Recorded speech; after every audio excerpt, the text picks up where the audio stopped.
তীব্র তাপপ্রবাহ বইছে। এ বিষয়ে আরো খবর জানাতে আমাদের সাথে বিভাগীয় শহরের বিভিন্ন প্রান্ত থেকে সরাসরি যুক্ত হচ্ছেন আমাদের সহকর্মীরা।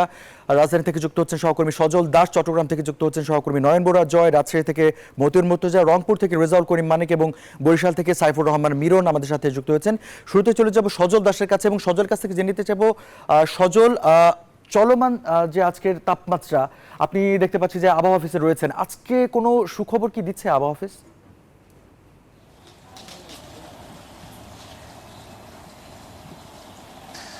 না রঞ্জু, সুখবর নেই। এবং সুখবর আজকে বলতে একটু বিষয় যে আবহাওয়া অফিসের যে পূর্বাভাস দিচ্ছেন আবহাওয়ার যে কর্মকর্তা, তার সাথে আমার কথা হচ্ছিল একটু আগে। তিনি বলছিলেন আজকের তাপপ্রবাহ সেটি কিছুটা অনুভূতি কম হতে পারে, অতিরিক্ত তাপের অনুভূতি, কিন্তু যে তাপপ্রবাহ যেটি বয়ে চলেছে এই মুহূর্তে দেশের উপর দিয়ে, সেটি আরো 72 ঘন্টা বয়ে চলবে একইভাবে। অর্থাৎ গরমের তীব্রতা কমবে না, কিন্তু কিছু কিছু জায়গায় মেঘ এবং বাতাসের কিছুটা বৃদ্ধি পাবে, কিছুটা বাতাস বৃদ্ধি পাবে, যে কারণে মানুষের গরমের যে অনুভূতি সেটা কিঞ্চিত কমতে পারে। বিশেষ করে ঢাকায় আজকে সকাল থেকেও আপনি নিশ্চয়ই ঢাকার আবহাওয়া দেখছেন, প্রচন্ড রোদ, কিন্তু বাতাসের একটা তীব্রতা আছে, যে কারণে অনুভূতিটা কিছুটা, গরমের যে তীব্রতা সেটি কিছুটা অনুভূতি কম হচ্ছে। সিলেটে আজকে সকালেও কিছুটা বৃষ্টি হয়েছে, আবার আগামী যে 3 দিনের যে তাপপ্রবাহ সারা দেশ দিয়ে বয়ে চলে যাবে, সেখানে শুধুমাত্র একটি বিভাগ, সেটা হচ্ছে সিলেট, যেখানে 6 মিলিমিটার বৃষ্টি হওয়ার একটি সম্ভাবনা রয়েছে।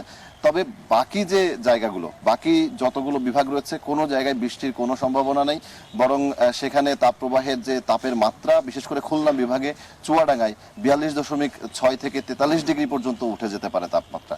কিন্তু আজকে তাপের যে অনুভূতিটা সেটি কিছুটা কম হবে ঢাকায়, যদিও তাপপ্রবাহ বয়ে চলবে। এবং অন্যান্য জায়গায় আবার এর থেকে কিছুটা ব্যতিক্রম, অন্যান্য যে বিভাগীয় শহর, জেলা শহর, সেই জায়গাগুলোতে তাপপ্রবাহ একইভাবে বয়ে চলবে এবং তাপের অনুভূতি আগামীকাল এবং পরশুদিন তাপের অনুভূতি আরো বেশি বাড়বে, আরো বাড়বে আর কি অনুভূতিটি, কারণ বাতাসের পরিমাণ কিছুটা কম থাকবে আগামীকাল এবং পরশুদিন, এটি আবহাওয়া পূর্বাভাসে বলা হচ্ছে। তো মোটামুটি আবহাওয়া অফিসের বার্তা ছিল এটি। আমাদের সহকর্মী নয়ন বড়ুয়া জয় চট্টগ্রামে রয়েছেন, চট্টগ্রামের খবর জানবো তার কাছ থেকে। তবে বৃষ্টির যে সম্ভাবনা, এই সুখবর এখন আবহাওয়া অফিস দিচ্ছে না, শুধুমাত্র সিলেট বিভাগে যারা বসবাস করছেন তাদের জন্য কিছুটা সুখবর আছে বৃষ্টির, যেটি আগামী কয়েকদিনের মধ্যে আংশিক আকারে হতে পারে, যদিও খুব বেশি বৃষ্টির সম্ভাবনা সেখানেও নেই। আর দেশের বাকি যে বিভাগগুলো রয়েছে প্রত্যেকটি জায়গাতে খুব বেশি বৃষ্টির কোনো সম্ভাবনা নেই বললেই চলে। এই ছিল আমার কাছে। এখান থেকে চট্টগ্রাম থেকে নয়ন বড়ুয়া জয়ের কাছে যাব, তার কাছে জানবো চট্টগ্রামের কি অবস্থা আজ এই তাপপ্রবাহের, যেটি ঢাকা থেকে এরই মধ্যে বলা হয়েছে আরো 72 ঘন্টা তাপপ্রবাহ পুরো দেশের উপর দিয়ে বয়ে যাবে। নয়ন বড়ুয়া জয়।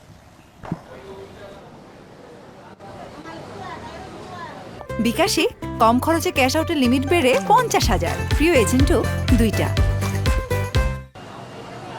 ধন্যবাদ সজল আপনাকে। আপনি যেমনটা ঢাকার আবহাওয়ার খবর জানিয়েছেন, তেমনিভাবে বন্দরনগরী চট্টগ্রামে কিন্তু এখনও পর্যন্ত তীব্র তাপদাহ, তবে কোনো কোনো সময় বাতাসও বয়ে যাচ্ছে, তবে বাইরে বাতাস থাকলেও কিন্তু আসলে এখনও পর্যন্ত যে তীব্র গরমটি, সে গরম এখনও পর্যন্ত কমছে না। আমি মেডিকেলের যে দৃশ্যটি আপনাকে দেখাতে চাচ্ছি, দেখতে পাচ্ছেন যে গরমজনিত যে রোগগুলো হয় প্রতি বছরই, এবারে তার কোনো ব্যতিক্রম হচ্ছে না, যেহেতু অতিরিক্ত গরম। এই কারণে একদিকে অতিরিক্ত গরম, অন্যদিকে আমরা দেখছি লোডশেডিংও হচ্ছে। এই কারণে কিন্তু আসলে বিভিন্ন রোগে আক্রান্ত হচ্ছে মানুষ। যে চট্টগ্রাম মেডিকেলে একেবারে যে শয্যাগুলো আছে, শয্যাগুলো পরিপূর্ণ, একই সাথে যে মেঝেতেও কিন্তু রোগীদের ভর্তি করা হচ্ছে। সবচেয়ে বেশি আক্রান্ত হচ্ছে শিশুরা, এক শয্যার মধ্যে 3জন করে 4জন করে পর্যন্ত এখানে ভর্তি আছে। তো আমরা একটু জানতে চাচ্ছি, আপনার কে আছে এখানে? আমার বাচ্চা আছে স্যার, নিউমোনিয়া এসেছিল, নিউমোনিয়া তো আবার জ্বর, হাসি আবার বেশি বাড়ে গেছে। নিউমোনিয়া একটু ঠান্ডা বেশি আছে, একটু বাসে বাসা আছে। আমার ভাতিজা আছে, গরমের কারণে 2-1বার বমি হচ্ছে, বাচ্চার নর্মাল হয়ে গেছে, বাচ্চার শরীরের দুর্বল হয়ে গেছে, বাচ্চারা আনছি, তারপরে পায়খানা হচ্ছে গরমের কারণে। এখন এক সিটে 2-3জন, কেমন করে মাস থাকবে বাচ্চার সাথে, আর চানো থাকবে, অভাব, সিটের অভাব, মানুষের সংকট, নার্সের সংকট, ডাক্তারের সংকট আছে এখানে দেখা যাচ্ছে, আমাদের দেখতে পাচ্ছি। বুঝতে পেরেছেন এখানে যারা রোগীর স্বজন আছে তারাও যেমনটা জানিয়েছেন যে এক শয্যার মধ্যে 3 জন করে 4 জন করে চট্টগ্রাম মেডিকেলে এখানে চিকিৎসা নিচ্ছে বলে আমাদেরকে জানিয়েছেন। চিকিৎসকরা বলছেন তাদের যে চিকিৎসা তারা অব্যাহত রেখেছেন। এই ছিল আমার এখানকার সর্বশেষ। ফিরে যাচ্ছি রাজশাহীতে মর্তুজার কাছে।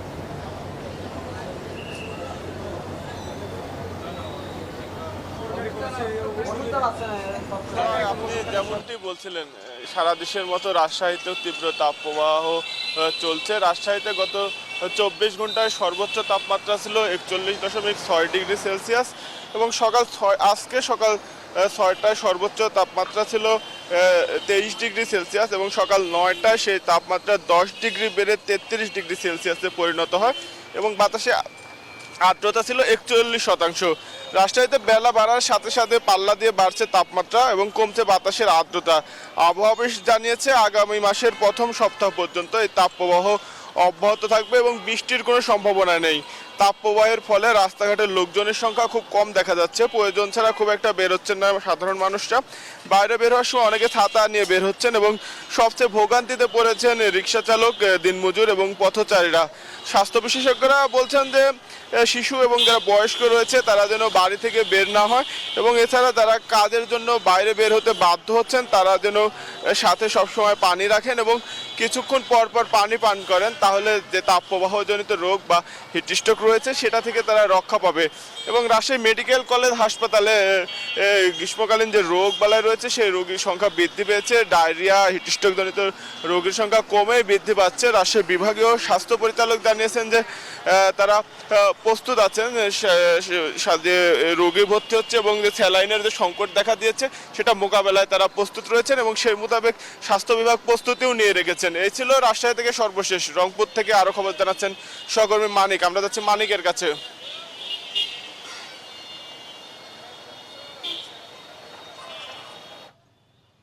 ধন্যবাদ মর্তুজা। আপনি যেমনটি রাজশাহী খবর বলছিলেন, আমি রয়েছি রংপুর নগরীর পায়রা চত্বরে। আসলে আপনাকে যদি বলি যে গত 24 ঘন্টায় রংপুরের তাপমাত্রা ছিল সর্বোচ্চ 36.3 ডিগ্রি সেলসিয়াস এবং আজকে সকাল 9টায় এই তাপমাত্রা আসলে 24.5 ডিগ্রি তাপমাত্রা থাকলেও 10টার পর থেকে কিন্তু তাপমাত্রা বাড়ছে। আবহাওয়া অফিস বলছে যে আগামী এক সপ্তাহে এই রংপুরের অঞ্চলেও বৃষ্টির কোনো সম্ভাবনা নেই এবং তাপমাত্রা আরও বাড়বে। বাতাসের আর্দ্রতাও কিন্তু ধীরে ধীরে কমছে। আজকে সকালে বাতাসের আর্দ্রতা ছিল 35.6%। অর্থাৎ সব মিলে এই যে আপনার তাপপ্রবাহের যে তীব্রতা এটিতে কিন্তু আসলে দিনমজুর মানুষ যারা রয়েছে, খেটে খাওয়া দিনমজুর রিক্সা চালক যারা রয়েছেন তাদের কিন্তু কষ্টের যেন শেষ নেই। তারা কিন্তু আসলে নানা ভোগান্তিতে পড়েছেন। আপনারা অবশ্যই জানেন যে রংপুর অঞ্চলের নদী বিদ্যুৎ এলাকা, তিস্তা, ধরলা, ব্রহ্মপুত্র অসংখ্য চর রয়েছে। চরে যারা কাজ করেন স্বাস্থ্য বিভাগ থেকে বলা হয়েছে তারা যেন সবসময় পানি রাখেন এবং ঘন ঘন পানি পান করেন। অনুরূপভাবে স্বাস্থ্য বিভাগ থেকে বার্তা জারি করা হয়েছে যে কোনো কারণ ছাড়াই যেন শিশুরা যেন অর্থাৎ বাইরে বের না হয়। এছাড়া যারা বাইরে নেহাত বের হবেন তারা যেন ঘন ঘন পানি পান করেন এবং ছায়াতলে তারা যেন অর্থাৎ নিজের অর্থাৎ অস্তিত্ব রক্ষার জন্য থাকেন। সব মিলে এই তাপপ্রবাহে কিন্তু আসলে হাসপাতালগুলোতে রোগীর সংখ্যা প্রতিদিনই বাড়ছে। রংপুর মেডিকেলও এই যে গরমজনিত যে রোগগুলো, সর্দি, কাশি এবং ডায়রিয়ার রোগীর প্রকোপ বাড়ছে। পাশাপাশি লালমনিরহাট, কুড়িগ্রাম আমি খোঁজখবর নিয়েছি, সব জায়গাতে কিন্তু রোগীর সংখ্যা ধীরে ধীরে বাড়ছে। তো এই ছিল আমার কাছে রংপুর থেকে সর্বশেষ। একই খবর জানতে বরিশালে মিরনের কাছে যাব, সহকর্মী মিরন জানাবেন সেখানকার খবরে। মিরন।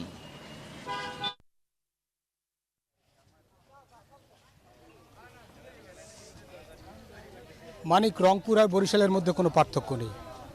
গরমের যে উত্তাপ সেটা সব জায়গায় প্রায় একরকম। আপনি যেটা বলেছেন যে রংপুরে 36 ডিগ্রি সেলসিয়াস ছিল গতকালকে, বরিশালে কিন্তু গতকালকে 36.2 ডিগ্রি সেলসিয়াস তাপমাত্রা ছিল।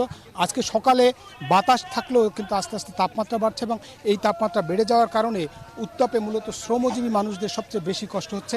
আমরা এই মুহূর্তে আছি বরিশাল কেডিসি যে কেডিসি পার্ক এলাকা অর্থাৎ যেখানে বিএডিসি গোডাউন, সেই গোডাউন এলাকার শ্রমজীবী মানুষরা মূলত কষ্টের মধ্যে বেশি আছে। তারপরেও বা এর মধ্যে যে উত্তাপ এবং বাতাসের আর্দ্রতা বেড়ে যাওয়ার কারণে, জলীয় বাষ্প বেড়ে যাওয়ার কারণে মূলত গরম উত্তাপটা আরও বেশি লাগছে। এবং আবহাওয়া অফিসের সঙ্গে কথা বলে আমরা যেটা জানতে পেরেছি, আগামী এক সপ্তাহের মধ্যে বৃষ্টিপাতের সম্ভাবনা নেই, এবং বৃষ্টিপাত হলেও যদি অল্প বৃষ্টিপাত হয় সেক্ষেত্রে কিন্তু গরম কমবে না, বরং গরম আরও বাড়বে। এবং চিকিৎসক মেডিকেল কলেজ হাসপাতালগুলোতে আমরা যে খোঁজ নিয়েছি, সেখানে ডায়রিয়ার প্রকোপ যেমন বেড়েছে, একই সঙ্গে দেখা দিয়েছে স্যালাইন সংকট। এবং আরেকটি তথ্য জানিয়ে রাখে যে এই প্রচণ্ড তাপদাহে সবচেয়ে বেশি ক্ষতিগ্রস্ত হচ্ছে প্রাণী সম্পদ বিভাগ। প্রাণী সম্পদ বিভাগের সঙ্গে আমরা কথা বলেছি, সেখানে সবচেয়ে ক্ষতির সম্মুখীন হচ্ছে পোলট্রি খামারগুলো, বিশেষ করে ব্রয়লার মুরগি যেসব জায়গায় যেসব পোলট্রিতে রয়েছে সেখানে কিন্তু প্রচুর মুরগি মারা যাচ্ছে। মূলত এই বরিশাল সহ বরিশাল অঞ্চলের যে মানুষ যারা দিনের বেলা বের হচ্ছেন, তাদেরকে চিকিৎসকরা পরামর্শ দিয়েছেন যে দিনের বেলা প্রচণ্ড রোদ্রে বৃদ্ধ এবং শিশুদের নিয়ে বের না হওয়ার পরামর্শ দিয়েছেন। একই সঙ্গে তারা বলেছেন যে বের হলে যেমন ছাতা এবং সঙ্গে পানি রাখেন। এই ছিল মূলত বরিশাল থেকে আমার কাছে এই প্রচণ্ড তাপদাহের খবর। ফিরছি স্টুডিওতে, রঞ্জু।